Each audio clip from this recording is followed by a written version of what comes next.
सत्संग में आने के बाद में ही जब गुरु की अमृतवाणी मनुष्य के रोम रोम में भरने लगती है, तब उसे उन सब से घृणा होने लगती है जो उसे बार बार जन्म लेने पर आतुर करते हैं।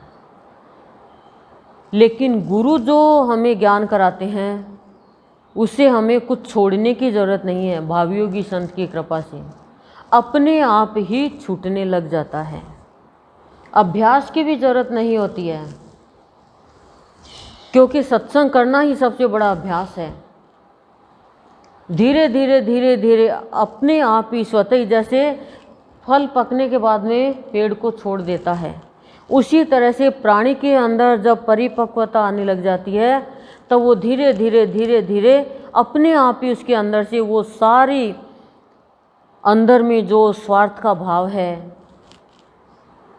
संकीर्णता है, दीनता है, हीनता है, जो भेदभाव का है भाव है, वो सब धीरे धीरे धीरे धीरे स्वतः ही छूटने लग जाता है। उनसे घृणा हो जाती है, ईर्ष्या हो जाती है उनसे कि इन्होंने मेरे जीवन को खराब कर दिया, मेरा जीवन नीचे गिरा दिया, मेरी इंद्रियों को दूषित कर दिया।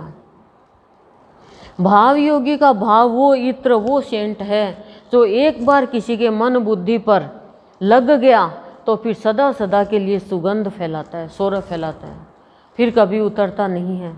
लेकिन भाव योगी के भाव का इत्र लगता तो है, पर वो ऊपर जो विकार का आवरण आया उनके ऊपर ही लग जाता है, तो वो काम नहीं कर पा रहा है।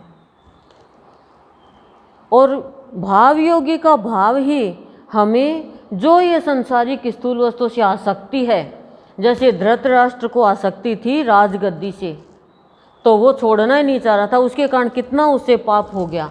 वो आसक्ति छूटती जाती है और आसक्ति क्षीण होती है और देवीय शक्ति है वो अक्षीण होती जाती है।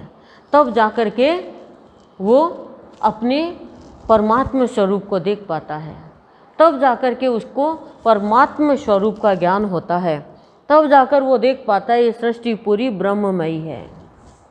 नहीं तो इस संसार में हम भी जीव जंतुओं के जैसे जीवन जी करके चले जाएंगे। किसी से लड़ाई कर ली, किसी से झगड़ा कर लिया, किसी का बुरा मान लिया, किसी का अच्छा मान लिया, और यही जीवन जीते चले जाएंगे। खाया पिया और सोया और कपड़े फाड़े, कमाई करी, बच्चों के लिए पैसे इकट्ठा किया और फिर दूसरों से आदर प्रशंसा चाहिए। ये हमारा जीवन का विषय नहीं है।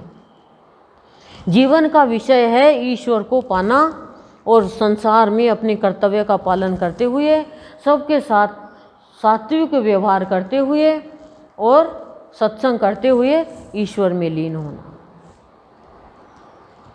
ओम शांति शांति प्रसाद।